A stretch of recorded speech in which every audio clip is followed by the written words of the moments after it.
kita nggak perlu berpihak kepada Hamas, ya. Kita nggak perlu berpihak pada apalagi Israel gitu. Keberpihakan kita kepada apa? Kepada kemanusiaan. Betul. Rakyat yang terdampak dari perang ini. Kalau misalnya Hamas, tentara-tentara Israel, itu kan mereka sudah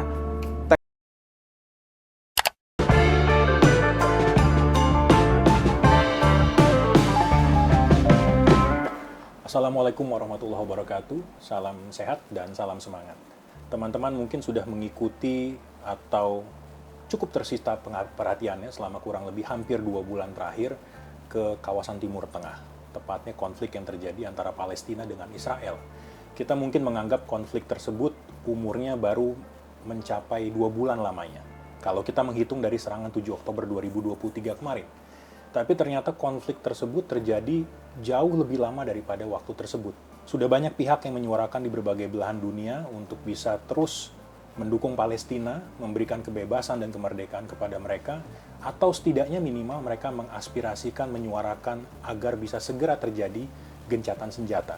Agar bagaimanapun juga masyarakat sipil yang berada di sana bisa terlindungi dari serangan-serangan militer yang telah dilancarkan hingga dengan hari ini. Untuk bisa membahas lebih lanjut mengenai apa yang terjadi di sana, kemudian bagaimana ke depannya konflik yang terjadi antara Palestina dan Israel ini, serta tentunya kita ingin mengetahui juga bagaimana posisi Indonesia sebagai salah satu negara muslim terbesar di dunia untuk bisa menyikapi konflik ini, kami menghampiri seorang pengamat, pakar, guru besar hukum internasional, Profesor Dr. Hikmahanto Juwana, SH, LLM. Lengkap nggak, Prof? Saya menyebut. lengkap, sudah cukup. Ya. Mudah-mudahan tepat ya penyebutannya. Terima kasih. Apa kabar, Prof? Baik, alhamdulillah. Mas Teguh sehat ya. Alhamdulillah. Alhamdulillah. Ini satu hal yang kita syukuri, kita dalam keadaan sehat, keadaan Ya. baik. Tapi sementara di satu sisi kita tahu di belahan dunia yang berbeda, di Palestina tengah dalam kondisi memprihatinkan. Betul. Prof, saya mau ambil satu kejadian yang terdekat. 2 hari terakhir kita mendengar rumah sakit Indonesia Ya. menjadi objek penyerangan-serangan Israel. Ya. Yang mencengangkan bukan karena ada nama Indonesia di rumah sakit itu, tapi karena rumah sakitnya sendiri secara hukum humaniter internasional tidak boleh menjadi objek penyerangan. Betul. Mungkin Prof bisa menjelaskan kepada kami sebetulnya apa yang menjadi pelanggaran ketika sebuah rumah sakit diserang dalam kondisi konflik bersenjata seperti itu. Oke, pertama yang kita perlu pahami ya, dalam hukum internasional itu hukum yang mengatur antar negara, lalu dalam 2 situasi damai dan situasi perang. Dalam konteks situasi perang ada ketentuan-ketentuan yang istilahnya Geneva Convention, yang satunya adalah yang The Hague Convention. Kalau konvensi-konvensi Jenewa ini mengatur tentang keabsahan dari suatu serangan, ya. Termasuk juga apakah serangan terhadap rumah sakit itu bisa dilakukan atau tidak. Sementara kalau yang The Hague Convention itu mengatur tentang cara berperang. Jadi mengenai apa yang boleh digunakan sebagai alat perang gitu. Karena zaman dulu ada istilahnya dam-dam bullet. Jadi peluru yang mengenai badan orang lalu dia muter. Jadi memberikan penderitaan yang berlebihan lah gitu ya. Nah, dalam konteks yang Geneva Convention, rumah sakit, rumah ibadah itu tidak boleh diserang. Nah, tetapi kenapa Israel menyerang? Karena mereka menganggap bahwa di rumah sakit tersebut ada petinggi-petinggi Hamas atau pasukan Hamas yang bersembunyi. Jadi dari sisi Israel, mereka mengatakan bahwa rumah ibadah dijadikan tempat persembunyian, rumah sakit, lalu kemudian bahkan untuk mengatur strategi perang, bahkan juga manusia-manusia sipil, ya, anak-anak, ibu dan orang tua dijadikan human shield, ya, tameng manusia. Ya. Nah, itu yang menurut versinya Israel, ya kan? Tapi belum kita tahu benar atau tidak, gitu kan? Sama seperti ketika Amerika Serikat masuk ke Irak. Mereka mengatakan ini ada senjata pembunuh massal, ya kan? Setelah masuk dan lain sebagainya ternyata nggak ada, gitu kan? Ini bisa terjadi. Masalahnya siapa yang akan melakukan proses verifikasi ini? Tidak ada.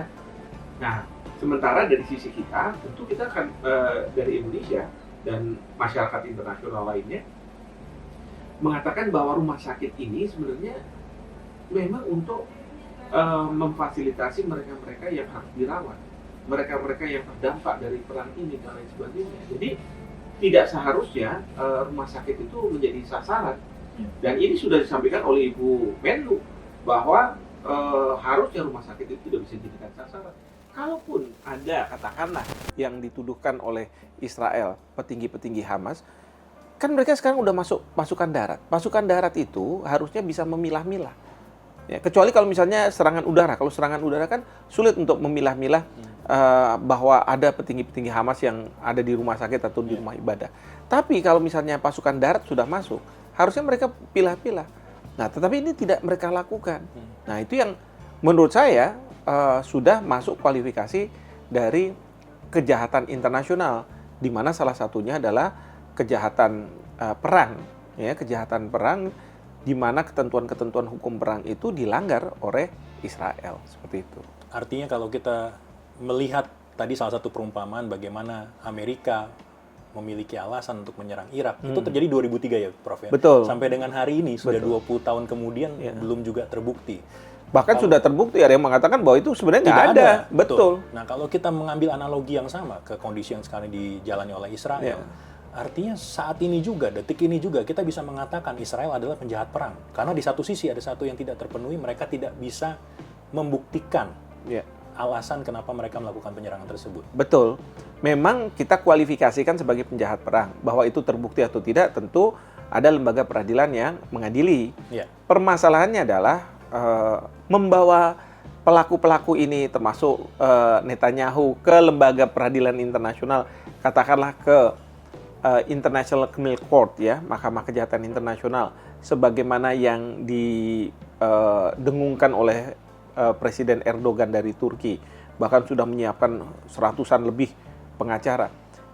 Itu akan sia-sia. Karena apa? Siapa yang bisa membawa Netanyahu ke sana? Kalau Netanyahu ini masih menjadi Perdana Menteri, masih in power. Dan dia di negaranya mungkin masih dianggap sebagai seorang pahlawan. Jadi di situ saya melihat bahwa ya memang kita masyarakat internasional bicara soal hukum internasional. Tapi yang berlaku adalah hukum rimba. Hukum internasional itu sebenarnya hanya dijadikan justifikasi, pembenar. At the end of the day, kekuatanlah yang akan menentukan segala sesuatunya. Dan kalau misalnya mereka yang menang perang, ya udah, mereka akan terbebas dari berbagai tuduhan, ya, kesalahan dan sebagainya. Coba lihat Amerika Serikat, ketika dia dapat serangan mendadak dari Jepang, ya kan? Dia marah betul kan? Sehingga apa yang dilakukan? Menjatuhkan bom atom di Hiroshima dan Nagasaki. Apakah itu melanggar hukum internasional? Iya. Tidak ada serangan yang istilahnya indiscriminate, membeda-bedakan mana yang kombatan non-kombatan. Sipil juga kena, betul. Pertanyaan berikutnya, apakah ada pelanggaran pengadilan bagi para tentara Amerika Serikat ini? Tidak ada. Karena menang perang. Nah, ini Israel yang dia mengikuti path itu, ya, bahwa saya akan membalas serangan dari Hamas tanggal 7 Oktober, ya. Dan itu Perdana Menteri Netanyahu kan sudah telepon ke Presiden Joe Biden. Jadi pada waktu serangan dilakukan sudah langsung telepon untuk mendapat legitimasi bahwa yang saya lakukan ini adalah hak untuk membela diri saya. Dan Joe Biden sama wakil presidennya Kamala Harris mengatakan bahwa sampai hari ini bahwa yang dilakukan oleh Israel adalah hak untuk membela dirinya. Jadi membela dirinya, dia bisa melakukan serangan balik. Cuman pertanyaan bagi kita adalah serangan balik ini sampai kapan selesainya? Jawabannya adalah kalau ukuran kepuasannya apa sih? Perdana Menteri Netanyahu sudah mengatakan bahwa kemenangan bagi kita adalah meniadakan unsur dari Hamas. Meniadakan mau besok, mau 10 tahun dari sekarang, 50 tahun dari sekarang, meniadakan kemampuan Hamas untuk melakukan serangan-serangan rudal ke Israel. Artinya apa? Dia mau menghabisi Hamas. Ya kan? Nah, pertanyaannya berikutnya adalah kalau misalnya Hamas sudah dihabisi untuk memaintain bahwa kemampuan itu tidak ada lagi nggak, tumbuh lagi dari Hamas. Itu gimana? Apakah dia mau buat otoritas di Gaza, otoritas Israel, atau dia akan merekrut orang Palestina yang mau bekerja sama dengan Israel? Tapi kalau misalnya itu terjadi, berarti dia sudah melakukan ekspansi terhadap wilayah yang diduduki oleh Israel. Wilayah dan kendali sebetulnya. Wilayah dan kendali. Dua hal tadi. Maka itu diingat-ingatkan terus sama Presiden Joe Biden. Kamu boleh melakukan itu, tapi ingat ya, jangan kamu duduki Gaza.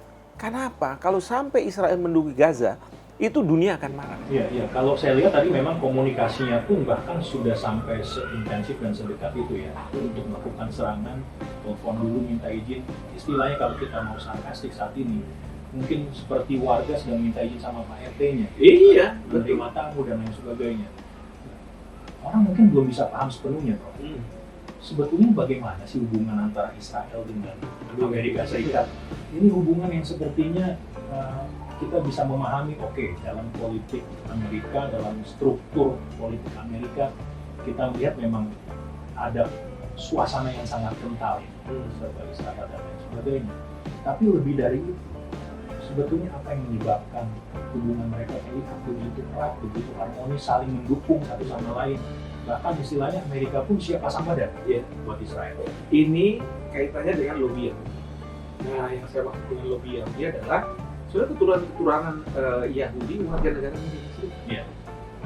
Jumlah mereka mungkin minoritas, ya, tapi mereka pegang ekonomi Yahudi.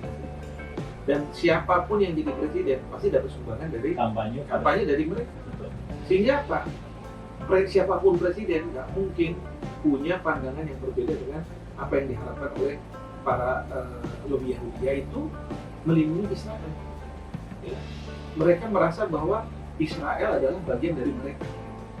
Nah, di sini maka siapapun presiden di Amerika Serikat, mereka tidak bisa lepas dari kebijakan untuk selalu melindungi Israel. Dan kalau kita bicara narasi gitu ya, kan pasti satu fakta bisa dilihat dari dua perspektif yang berbeda. Betul. Kalau misalnya dari sisi rakyat Palestina, dunia, ini merupakan kebiadaban Israel. Tapi kalau dari sisi Israel dan Amerika Serikat, enggak, ini hak untuk membela diri dari Israel. Karena Israel itu terus terang merasa dengan serangan dadakan ini, itu boleh dibilang meluluhlantahkan sistem early warning mereka lah. Karena selama ini kalau Hamas mau menyerang, dia udah tahu, sehingga apa? Diserang dulu Hamas. Itu yang disebut sebagai preemptive defense, ya, anticipatory defense. Nah, sekarang ini itu udah diluluhlantahkan sama Hamas, sehingga mereka ingin menunjukkan tidak hanya ke Hamas, tetapi kepada dunia bahwa akibat dari serangan dadakan ini saya bisa melakukan apapun yang saya inginkan, termasuk menyerang anak-anak kecil, ya. Dan ini dianggap sebagai genosida karena menghilangkan satu generasi. Kalau anak-anak kecil ini orang-orang Palestina. Nah, jadi dunia sekarang sudah mengatakan ini genosida, ya kan? Bahkan dunia ini yang saya maksud adalah selain dari rakyat dari berbagai negara, juga petinggi-petinggi dari negara-negara dan juga petinggi-petinggi di Perserikatan Bangsa. Tapi kembali lagi, selama Israel merasa bahwa ini bukan genosida dan kemudian oleh Amerika Serikat Didukung dan dibela, ya sudah. Dan sebenarnya yang marah banyak juga negara-negara yang mendukung Palestina ya, seperti ambil contoh Iran. Iran tuh marah dan dia melakukan latihan perang ya dekat situ, dan kita tahu ya kalau misalnya udah latihan perang ini sebenarnya sedikit lagi bisa perang langsung. Waktu Rusia kan gitu terhadap Ukraina, latihan perang langsung kemudian menyerang.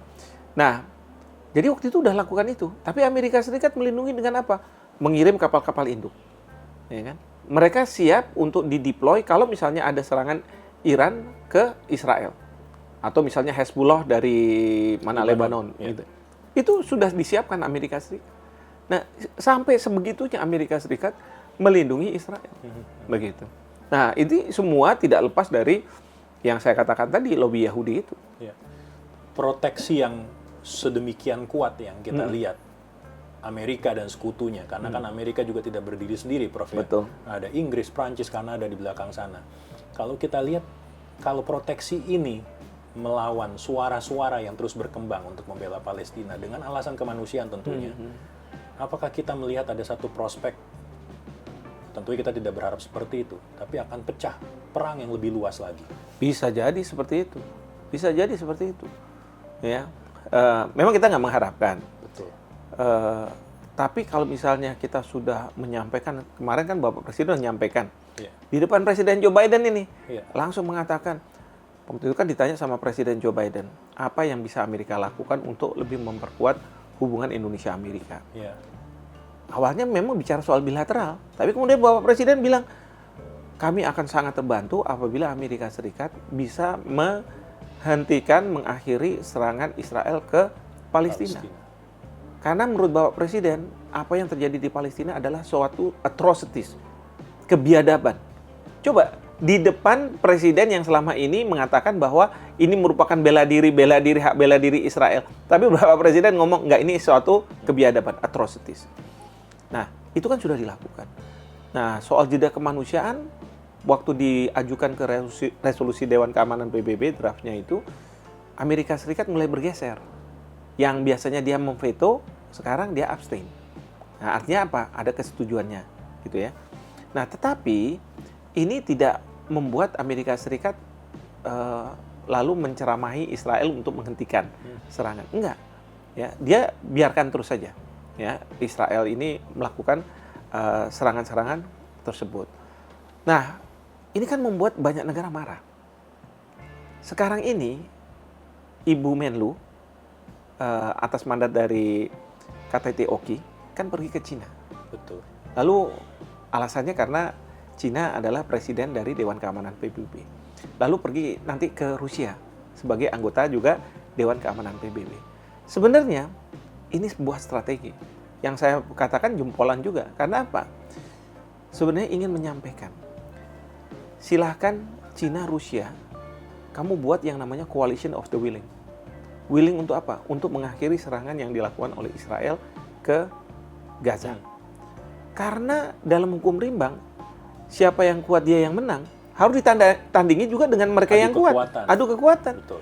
Nah, siapa yang bisa kuat itu? Cina dan Rusia. Dan kita tahu bahwa dua negara ini punya kompetisi sama Amerika Serikat. Cina di Pasifik, Asia Pasifik. Sementara kalau Rusia di Eropa. Nah, sekarang dugaan saya, Amerika akan berpikir keras. Karena mereka juga tidak mau kalau misalnya kehilangan Indonesia sebagai mitra strategisnya ya di sini. Jangan sampai Indonesia akhirnya ke Cina atau ke Rusia. Tapi ini yang kita harus lakukan untuk bisa menghentikan serangan yang dilakukan oleh Israel yang dibackingi oleh Amerika Serikat. Nah, jadi main mata seperti ini menurut saya strategis juga.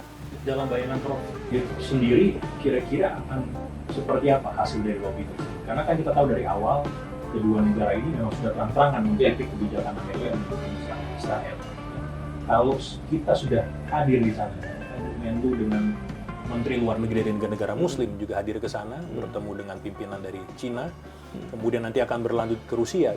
Proyeksi akan seperti apa sih, Prof? Akan ada semacam kedua negara secara terpisah mengungkapkan dukungan mereka secara terbuka dan mengharapkan menyerukan gencatan senjata, atau ada skenario lain? Nah, itu tadi yang dikatakan, secara terbuka memberikan dukungan. Karena kalau misalnya cara lain, misalnya ke Dewan Keamanan PBB, udah deh, Udah nggak efektif nggak ya? efektif, diveto terus sama Amerika Serikat, dan Rusia pernah juga memunculkan resolusi. Sampai Tapi, yang di PBB pun udah pada frustrasi kayaknya. udah pada frustrasi, memang nggak bisa apa-apa. Ya, kecuali kalau misalnya negara yang melakukan ini negara yang katakanlah nggak terlalu kuat, yang nggak punya senjata nuklir, nggak punya hak veto, ya dikerjain lah gitu kan. Tapi kalau misalnya dia negara kuat, ya udah dia pegang veto. Waktu Ukraina, Rusia mau dibuat resolusi, diveto juga sama Rusia. Nah, sekarang sebaliknya kan. Nah, jadi kalau menurut saya yang tadi ada pernyataan dari Rusia dan Cina bahwa mereka berpihak pada kemanusiaan. Bahwa apa yang terjadi di Gaza ini adalah pelanggaran terhadap kemanusiaan dan demi kemanusiaan mereka akan melakukan suatu tindakan besar sekalipun akan berhadapan dengan Amerika Serikat. Wah, kalau misalnya seperti itu, Iya. saya yakin, walaupun kita belum bicara soal apakah Cina sama Rusia akan menggunakan kekerasan ya Betul. untuk menghadapi misalnya Amerika Serikat atau Israel. Tapi dari pernyataan itu, dukungan seperti itu membuat pemikir-pemikir Amerika di Amerika Serikat memikir ulang. Ya, apakah kita perlu habis-habisan mendukung Israel melakukan serangan-serangan di Gaza itu? Saya rasa itu juga dinanti oleh warga dunia ya, Prof. Ya. Kalau kita lihat Rusia yang terlibat dengan konflik dengan Ukraina, Betul. sorotan tertuju tajam ke sana, bahkan Betul. banyak istilahnya menghujat lah langkah yang dilakukan oleh Rusia untuk menginvasi Ukraina. Kemudian juga Korea Utara kita tahu Iya. orang seperti apa tanggapannya, Iya.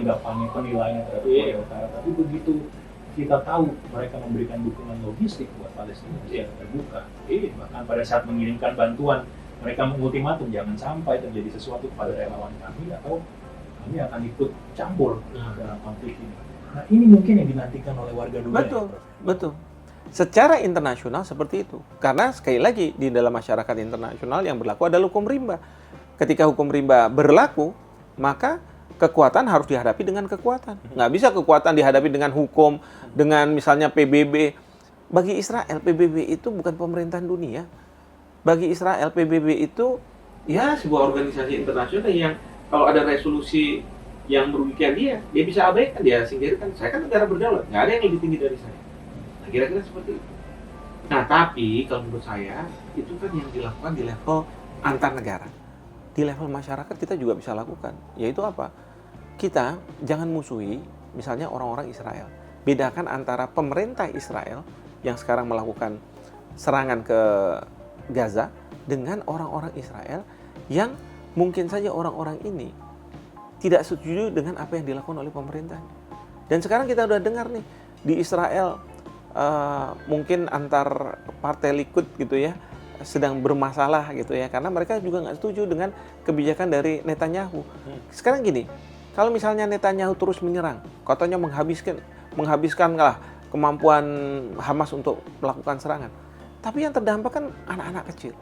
Kalau anak-anak ini nanti dewasa, mereka pasti punya dendam terhadap Israel. Karena Akan lebih kuat lagi. akan lebih kuat lagi, ya kan?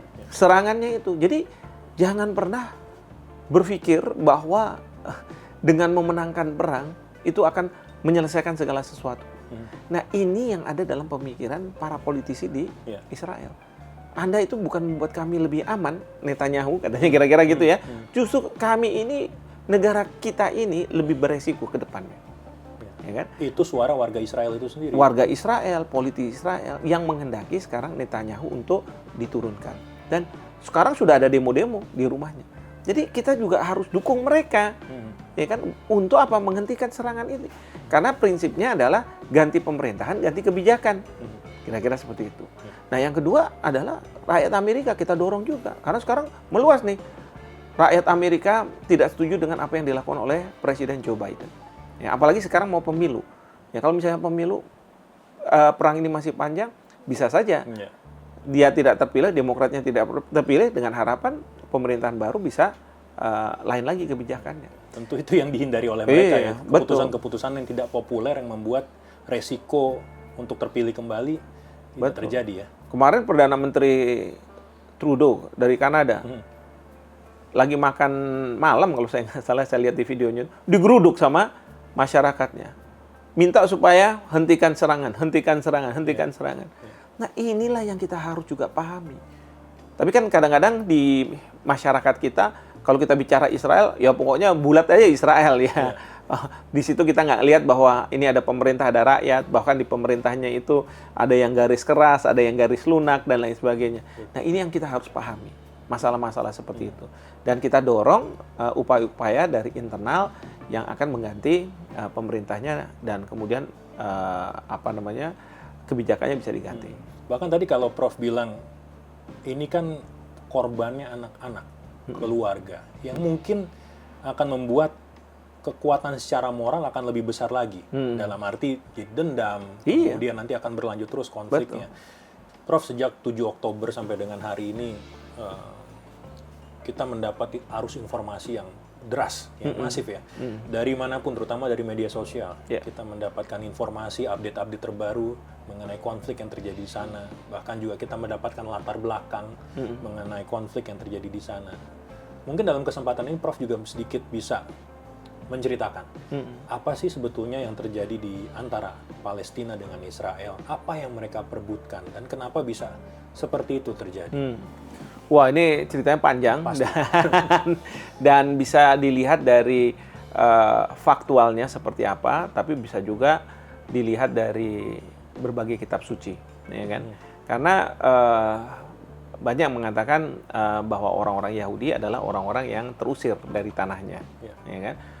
Di Timur Tengah.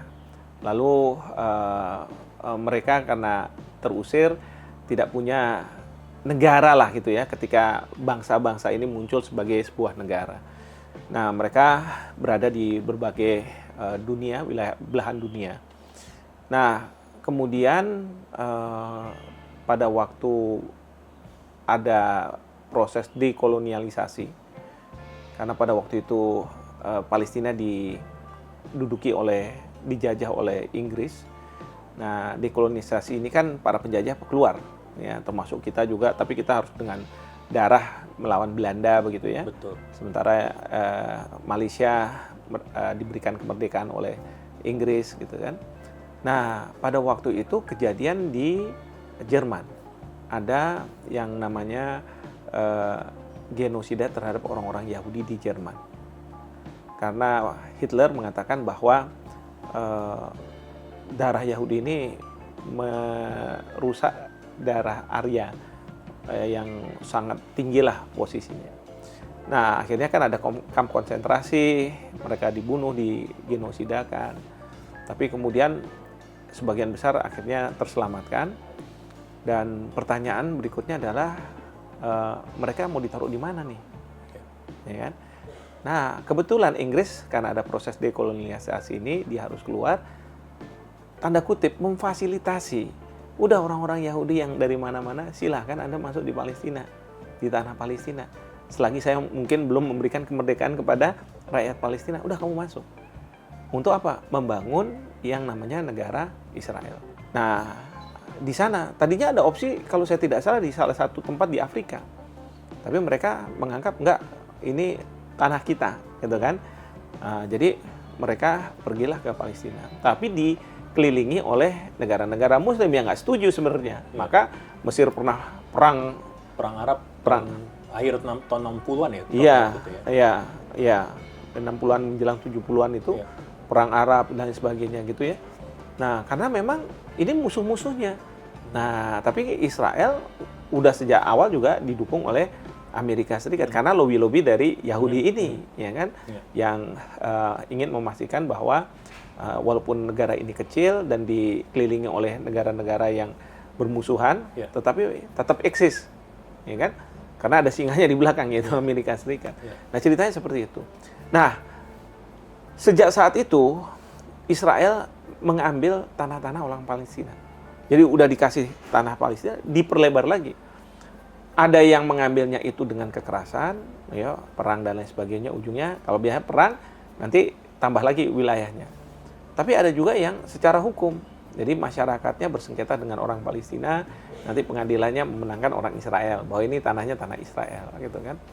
Atau ada gurun-gurun yang tidak dimukimi, itu kemudian dibuat settlement, new settlement. Nanti dipanggilin orang-orang Yahudi dari berbagai negara, dari Eropa, dari Amerika, ayo siapa yang mau settle di sini. Nah, nanti mereka bisa melakukan settlement di sana, difasilitasi dan lain sebagainya.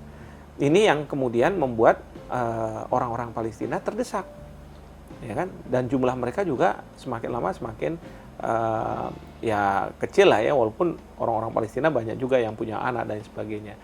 Nah, lalu kemudian rakyat Palestina ini menginginkan bahwa tanah ini dikembalikan ke mereka. Dan mereka harus berjuang. Tapi kan Israel nggak mudah memberikan tanah ini. Ya, bahkan sampai pada satu titik ibu kota Israel yang di Tel Aviv dipindahkan ke Yerusalem. Padahal dalam berbagai resolusi di PBB, Yerusalem itu nggak boleh dimiliki gitu ya. Karena itu tempat suci bagi 3 agama. Tapi Israel ke sana. Lalu kemudian di backing oleh Amerika Serikat. Amerika Serikat bersedia untuk memindahkan kedutaan besarnya ke Yerusalem. Nah, jadi rakyat Palestina menginginkan tanah mereka dikembalikan. Gitu. Jadi kalau misalnya sebuah negara disebut sebagai negara, itu kan harus ada 4 syarat. Dia harus punya penduduk, ada wilayah, lalu kemudian ada pemerintahan dan bisa melakukan hubungan dengan negara lain. Nah, yang jadi masalah di Palestina itu adalah mereka nggak punya tanah. Nah, nggak punya tanah ini yang sekarang ini berjuang. Walaupun kita Indonesia, walaupun dia nggak punya tanah, kita sudah akui dia sebagai sebuah negara. Makanya punya kedutaan besar di sini. Makanya itu juga satu unsur yang tidak terpenuhi tadi, itu yang akhirnya membuat mereka belum bisa diakui sepenuhnya sebagai negara berdaulat. Betul, karena segala sesuatu dipegang juga oleh Israel, misalnya listriknya lah, air minum, ya kan. Kalaupun ada tanah di situ dijagain lah gitu ya, supaya orang-orang Palestina ini nggak masuk ke wilayah Israel dan lain sebagainya. Artinya yang terjadi sekarang, Prof, bisa jadi akan menjadi penentu apakah Palestina bisa memenuhi satu unsur tadi. Artinya dengan dukungan yang begitu masif dari seluruh dunia, mereka akhirnya bisa mendapatkan satu unsur yang selama ini dinantikan, wilayah. Iya, wilayah. Tapi dengan catatan Hamas menerima itu. Kalau Fatah saya yakin oke. Two state solution tadi. Two state solution. Ya, Israel silahkan ada, tapi kami juga ada gitu. Dengan latar belakang yang tadi Prof ceritakan, nggak heran juga artinya kita melihat dukungan dari Inggris salah satunya ya. Karena bagaimanapun mereka juga punya peran sampai akhirnya. Oh iya. Itu ada istilahnya Balfour Declaration. Jadi itu petinggi Inggris pada waktu itu yang dia buat pernyataan yang memfasilitasi orang-orang Yahudi dari berbagai negara itu masuk ke Palestina mendirikan negara itu. Dan itu yang orang bilang sebenarnya Zionis. Karena banyak juga orang-orang Yahudi yang merasa bahwa ya sudah kami di mana-mana saja gitu ya, diaspora. Jadi nggak perlu kita punya negara sendiri dan lain sebagainya. Ada juga yang seperti itu pandangannya. Prof, kembali ke awal tadi waktu Prof sampaikan yang kuat yang menang, yang kuat nggak akan pernah diseret ke pengadilan Mahkamah Internasional. Kalau melihat kenyataan seperti itu, misalnya Israel kalah, apakah itu membuka kemungkinan mereka bisa didakwa dengan segala yang mereka sudah lakukan pelanggaran selama konflik ini terjadi?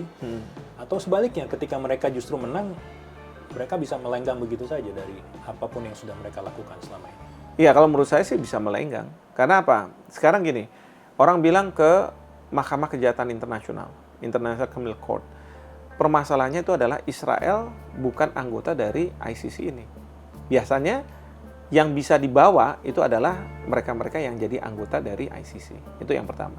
Yang kedua, katakanlah ada mekanisme Dewan Keamanan PBB yang membuat ya, atau menyuruh supaya Mahkamah Kejahatan Internasional punya kewenangan.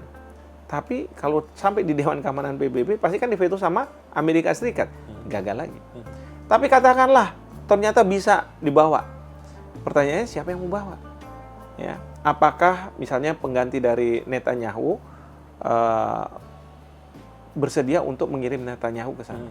Atau ada kompromi, Netanyahu bilang gini, saya mau turun, tapi dengan catatan ya, kamu nggak boleh bawa saya ke pengadilan internasional.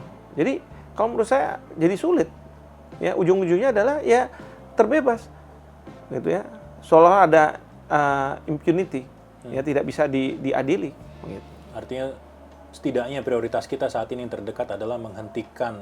Kalau sekarang sih menghentikan kekerasan serangan itu. Betul. Maka yang saya katakan tadi, pemerintah sudah melakukan daya upaya dan kemudian masyarakat kita yang saya katakan tadi kita dorong untuk mereka mau tidak konfrontatif terhadap rakyat Israel, tapi justru mendukung. Betul. Sekarang kita harus balik, ya. Karena apa? Kalau di Israel itu yang diceritakan adalah gugurnya seorang tentara, bagaimana dia melakukan pekerjaan dengan baik dan lain sebagainya, akhirnya gugur melawan misalnya pejuang-pejuang Hamas ini, gitu kan? Sehingga apa? Memunculkan perasaan bahwa oh ya Israel benar, Israel yang harus kita bela sebagai rakyat, gitu kan? Tapi kalau misalnya ada dari berbagai sosial media ya masuk ke Israel menceritakan penderitaan dari rakyat di Gaza, gitu ya, orang-orang Palestina dan lain sebagainya, mungkin mereka juga akan tergerak. Dan sebagian dari mereka sudah tergerak kalau menyaksikan apa yang terjadi di Gaza. Gitu. Ya. Meskipun kita juga masih punya rasa pesimis, apalagi kemarin kita juga melihat ada temuan dari kepolisian Israel sendiri bahwa ternyata serangan yang dilakukan di konser Supernova beberapa waktu lalu itu justru dilakukan oleh tentara Israel sendiri. Jadi mereka menyerang warga negara mereka sendiri ya. Jadi yang ingin saya tempatkan, perjalanan untuk bisa menemukan bukti siapa yang benar dan siapa yang salah, ini masih panjang ya Prof? Ya? Wah, panjang sekali. Dan dalam situasi perang ini memang sulit kan gitu kan. Kecuali ada ceasefire, ada gencatan senjata, lalu ada masalah bantuan kemanusiaan dan lain sebagainya, dan ada proses untuk menyelidiki ya proses-proses ini. Nah, tapi kan Israel bilang enggak, saya nggak mau lama-lama. Pokoknya boleh nih kemanusiaan datang, nanti diobati dan sebagainya, rakyat sipilnya keluar, saya akan serang lagi. Sampai kapan? Ya tadi sampai petinggi-petinggi Hamas itu tertangkap hidup-hidup maupun mati. Lalu kemudian juga kemampuan mereka untuk menyerang balik ke Israel sudah tidak ada lagi. Dalam banyak cerita kan kita tahu ada keberadaan pasukan perdamaian ya Prof. Di negara-negara Afrika, di Bosnia dan lain sebagainya. Secara mekanisme kapan sih kita bisa menantikan ada pasukan perdamaian semacam itu hadir di wilayah Palestina? Itu kalau Dewan Keamanan buat resolusi dan memberikan mandat. Nah, selama tidak ada mandat dari Dewan Keamanan PBB, nggak ada. Nah, yang jadi masalah adalah saya khawatir Amerika Serikat nggak setuju, ya kan? Nggak usah ceasefire ini, ya ceasefire ini nggak usah terlalu lama kan gitu kan? Boleh ceasefire, tapi untuk rakyat sipil bisa keluar dulu. Tapi setelah itu ya diserang, dan Israel intensinya adalah seperti itu. Dan dia ingin memastikan bahwa oke ya, saya kasih waktu 4 hari, keluar semua. Sekarang yang ada di tanah Gaza itu adalah Hamas atau mereka yang mau melindungi Hamas. Karena banyak juga loh rakyat Palestina yang disuruh untuk eksodus, dia nggak mau. Karena mereka percaya bahwa ini tanah saya dan saya akan pertahankan sampai mati. Saya rasa keyakinan yang sama yang juga kita miliki dulu ya Prof. Iya. Waktu kita merebut kemerdekaan. Betul. Jadi bukan sesuatu yang aneh buat kita karena kita pernah berada di situasi tersebut. Tinggal kita menunggu momen kapan kira-kira kemerdekaan itu bisa diraih oleh warga Palestina. Warga betul. Palestina. Prof, kalau lihat ke Indonesia sendiri, tadi kan Prof bilang sekarang lobby-lobby masih dilakukan, baik oleh presiden maupun menteri luar negeri. Apalagi yang masih bisa kita kerjakan sebagai sebuah negara yang sudah jelas-jelas memberikan dukungan kepada Palestina? Iya, yang pasti tadi kan yang saya katakan, bahwa presiden sudah menyampaikan, belum juga diakhiri serangan ini. Kita mendorong nih sekarang Cina dan Rusia, ya kan? Itu juga kita harus lakukan. Lalu kemudian tentu kita juga menggalang negara-negara oki untuk step-step berikutnya harus apa yang harus kita lakukan. Ya, saya berharap Indonesia bisa jadi leader gitu kan, karena kalau misalnya kita serahkan ke salah satu negara Muslim yang ada di Timur Tengah, mereka seringkali ya rame di antara mereka. Ya. Nah, disinilah kepemimpinan Indonesia dibutuhkan. Nah, di samping itu kita juga harus menggaungkan di gerakan non-blok. Ya, walaupun mungkin ada sebagian juga yang akan mendukung apa yang dilakukan oleh Israel. Nah, tetapi ide besarnya adalah bagaimana dunia, kita mengajak dunia berhadapan dengan Israel dan Amerika Serikat. Karena kalau sudah kekuatan dunia, Amerika Serikat akan berpikir. Tapi kalau misalnya kita sporadis, Indonesia sendiri, ini sendiri, Amerika bilang, ini gampang saya selesaikan. Kurang lebih kita membuat dua kubu ya. Dunia yang menentang apa yang terjadi saat ini, melawan mereka yang mendukung. Begitu. Betul sekali. Seperti itu tadi yang Prof sampaikan, adu kekuatan karena bagaimanapun hukum rimba saat ini yang sedang berlaku. Betul sekali. Terakhir Prof, kira-kira dengan kondisi yang sudah kita lihat sampai dengan hari ini, kira-kira ke depan akan seperti apa situasi di sana? Ya kalau saya lihat gini ya, ada 4 skenario. Pertama adalah skenario yang Israel akan memenangkan perang ini. Ya kan? Itu akan berakhir tuh. Nah, tapi memenangkan nih gimana nih? Apakah berarti hanya petinggi-petinggi Hamas yang ditangkap terbunuh gitu ya? atau mereka akan mendirikan otoritas Israel yang menguasai tanah di Gaza. Nah, kalau ini kan yang saya tadi katakan, ya dunia akan marah dan Amerika Serikat juga akan tidak bisa terima seperti ini, pendudukan memperluas wilayah. Nah, itu jadi Israel menang, perang akan berakhir. Yang kedua, pergantian kepemimpinan. Nah, pergantian kepemimpinan yang berarti pergantian kebijakan. Nah, mungkin pemerintah, kalau sekarang, kalau saya lihat ya, Netanyahu itu dalam posisi yang point of no return. Jadi kalau pesawat itu terbang, dia nggak mungkin balik lagi. Betul. Ya, kalau misalnya ada masalah, dia harus mendarat ke yang paling terdekat gitu. Nah, sekarang ini Netanyahu ini udah terbang nih istilahnya. Dia nggak mungkin balik lagi nih, mengatakan bahwa udah deh kita stop. Waduh, pertama dia akan malu, kedua dia bisa diseret ke pengadilan internasional, mungkin karena rakyatnya nggak setuju, udah bawa aja ke sana gitu kan. Nah, sehingga yang terjadi adalah pergantian kepemimpinan dengan kompromi bahwa Netanyahu mau diganti, tapi jangan saya dibawa ke pengadilan internasional, dan pemimpin yang baru akan menghentikan serangan ya, dan mengatakan pada dunia bahwa ya kami ingin berdamai dengan Hamas kira-kira, atau kepada dengan rakyat Palestina. Itu kemungkinan yang kedua. Kemungkinan yang ketiga adalah Amerika Serikat yang justru berperan untuk minta Israel untuk menghentikan serangan ini dan mendorong adanya perdamaian. Ya, ini bisa juga dilakukan pada waktu zamannya Yasser Arafat sama Yitzhak Rabin kalau saya nggak salah. Bukan siapa itu? Yitzhak Rabin. Iya, Yitzhak Rabin. Presiden Bill Clinton kan kalau nggak salah ya. Bill Clinton, ya. Bill Clinton. Itu kan juga bisa dilakukan seperti itu. Jadi Amerika Serikat mencoba menginisiatif itu. Nah, yang ketiga ini yang kita nggak harapkan. Kalau sudah negara-negara yang lain tidak bisa terima dengan apa yang dilakukan oleh Israel dan didukung oleh Amerika Serikat, akhirnya mereka masuk, Iran masuk, melakukan balasan. Jadi kita sudah diambang perang dunia ketiga kalau misalnya seperti itu. Itu yang saya lihat skenario ke depan. Cuman masalahnya, apakah dalam waktu beberapa hari, beberapa bulan, atau beberapa tahun, saya nggak bisa tentukan.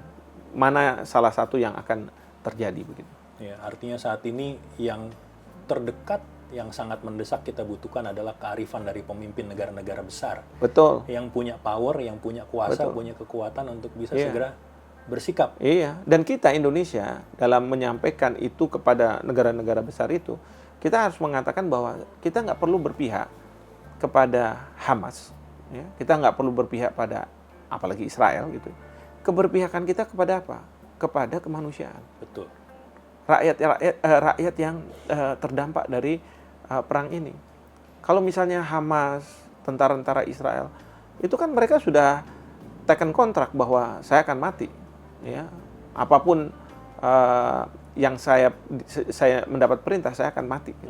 Tapi kalau rakyat sipil kan nggak pernah mengatakan seperti itu. Dan saya harus katakan juga, rakyat sipil yang saya maksud di sini tentu bukannya hanya yang di Palestina, tetapi mungkin aja yang rakyat sipil yang di Israel yang diserang oleh Hamas. Jadi kita harus juga melihat masalah ini secara proporsional, ya. Kita tidak ingin perang itu terus terjadi dan kemudian menyengsarakan rakyat yang sebenarnya tidak mau berperang. Betul. Gitu. Ya, karena bagaimanapun perang tidak pernah membawa manfaat yang baik ya, Betul Prof. sekali. Kecuali hanya berpihak kepada kekuasaan dan kekuatan. Betul. Baik. Prof, sebelum kita menutup perjumpaan kita sesuai dengan nama program kita sekarang, nama programnya Kasih Panggung, Prof. Siap. Jadi, saya dikasih panggung nih. Dikasih panggung. Dikasih panggung untuk bisa memberikan closing statement. Lebih seperti itu yang terkait dengan topik kita kali ini. Bisa mengarah ke sana, Prof. Silakan, Prof. Saya berharap bahwa kekerasan ini segera berakhir dan Indonesia sebagai sebuah negara punya peran yang sangat-sangat penting, ya, untuk menyelesaikan perang ini demi kemanusiaan, demi orang-orang yang tidak bersalah. Setelah kekerasan ini selesai, tahap berikutnya adalah bagaimana memperjuangkan rakyat Palestina untuk mendapatkan kemerdekaannya dari Israel. Nah, ini tugas yang maha besar karena banyak faksi yang ada di Palestina, tentu juga negara-negara oki mungkin juga punya pandangan yang berbeda. Tapi saya yakin dengan kepemimpinan Indonesia, maka suatu hari nanti kita akan bisa menyaksikan sebuah negara Palestina yang merdeka. Saya rasa itu. Amin. Saya sangat tergerak mendengar kalimat terakhir, menunggu hadirnya negara Palestina yang merdeka. Dan saya pikir melalui tayangan ini, mungkin kontribusi kita nggak banyak, Prof. Tapi setidaknya satu hal, kita bisa memberikan perspektif mengenai apa yang terjadi di sana. Kemudian yang kedua, kita juga punya harapan yang sangat besar lewat tayangan ini. Teman-teman kita dimanapun mereka berada yang ikut menyaksikan juga bisa ikut terus berkeyakinan memberikan kontribusi sesuai dengan porsi dan peran masing-masing. Entah itu dalam porsi yang paling minimal ataupun maksimal. Seperti yang kita saksikan kemarin, Indonesia sudah mengirimkan bantuan. Mudah-mudahan ke depan kita juga akan terus menyaksikan dukungan-dukungan seperti itu. Dan teman-teman, kita sudah sampai di penghujung perbincangan kita dengan Profesor Hikmahanto Juwana. Beliau sudah menjabarkan seperti apa konflik yang terjadi antara Palestina dengan Israel.